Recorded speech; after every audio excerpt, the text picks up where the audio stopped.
Hola, aquí estamos con el licenciado César Arizaga. Mi nombre es Marta Duarte. Estoy estudiando comunicador social. Respecto a la entrevista que le vamos a hacer al licenciado acerca de los cambios que hay en la comunicación virtual. Licenciado César Arizaga, ¿cuándo empezó a trabajar como comunicador social?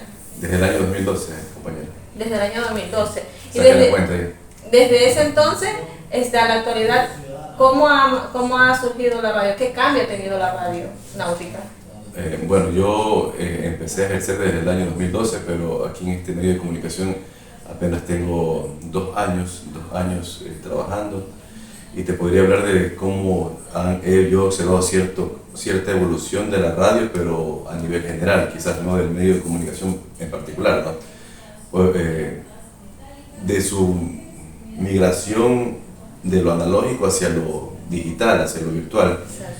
Sí hemos visto cambios desde esa fecha.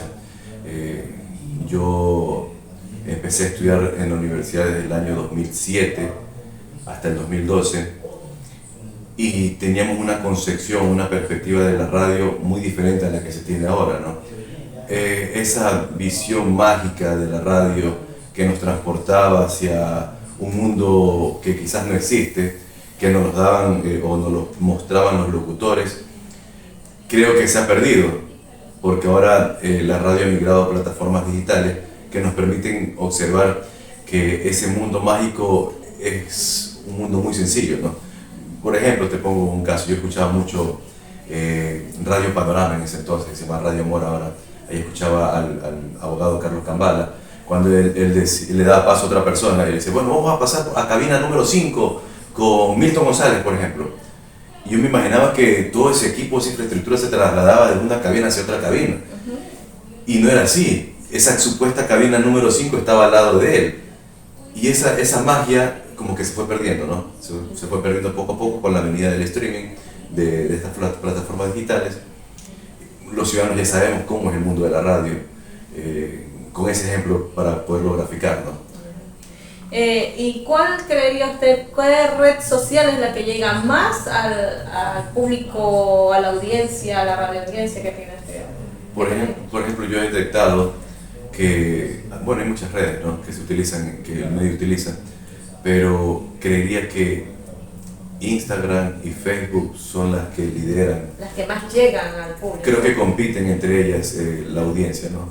Y que se convierten en aliados de la herramienta analógica, que es la de, analógica, que es la de la radio. Esta señal se convierte en aliada de la versión digital y que les permite trasladarse no solamente en el espectro radioeléctrico que tiene permitida la estación radial difundir sus ondas, sino que se trasciende hacia hasta lo internacional inclusive.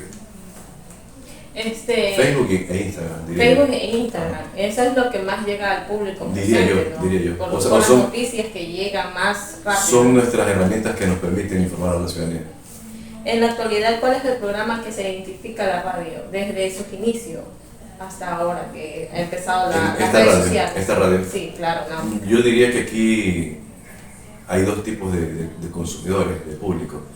Un público que está 100% conectado a la estación radial, que asumo que se identifica con el programa de noticias y con la música, los programas musicales que tiene esta estación radial. Y hay otro público consumidor que es el de redes sociales, que está enganchado a las noticias que este medio de comunicación. Que son los jóvenes que más manejan las redes Creo sociales. que no necesariamente, porque no creo que los jóvenes se interesen mucho por las noticias, pero también hay un público adulto que se interesa por las noticias y que también utiliza redes sociales. Y un público adulto que también está enganchado a la señal, del FM a través de los receptores. Incluso vemos que muchos conductores, transportistas se enganchan a esta señal. Más son los transportistas porque van de un lugar a otro. Sí, diría yo, ¿no? Claro, diría yo. Y siempre son de ellos quienes recibimos reportes de accidentes de tránsito, de robos, nosotros que trabajamos en noticias, ¿no?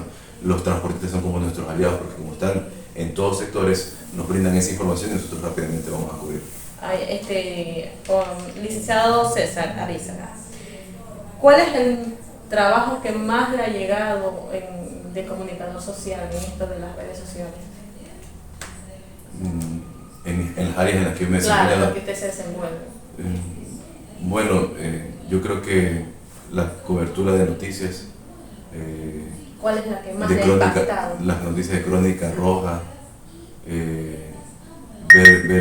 tener que cubrir asesinatos, ver a la madre de a la persona que asesinaron, cómo se quiebra en llanto, también creo que eso nos llega muchísimo, ¿no?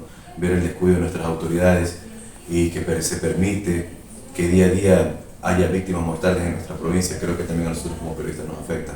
Otra de las cosas es ver la madre cuando nos busca a nosotros como medios de comunicación para recibir ayuda de las autoridades, que tiene a su hijo encadenado porque no puede hacer nada más por el tema del consumo de drogas. Creo que también son situaciones que nos llegan a nosotros como comunicadores porque somos seres humanos. Como seres humanos, claro. Licenciado Arizaga, ¿nos puede repetir o nos puede decir cómo lo podemos seguir en la Radio Náutica, en las redes sociales? Claro, nos encuentran en Facebook como Radio Náutica y en Instagram como Radio Náutica S. Así, Muchas ¿no? gracias. Radio Náutica S. Muchas gracias, licenciado, por esta amable entrevista con usted. Gracias a ustedes y felicitaciones a los estudiantes de la Universidad de UNEMI, de Milagro, y bienvenidos a esta magnífica profesión incomprendida por muchos y que a nosotros nos apasiona, ¿no? Gracias a ustedes. Gracias.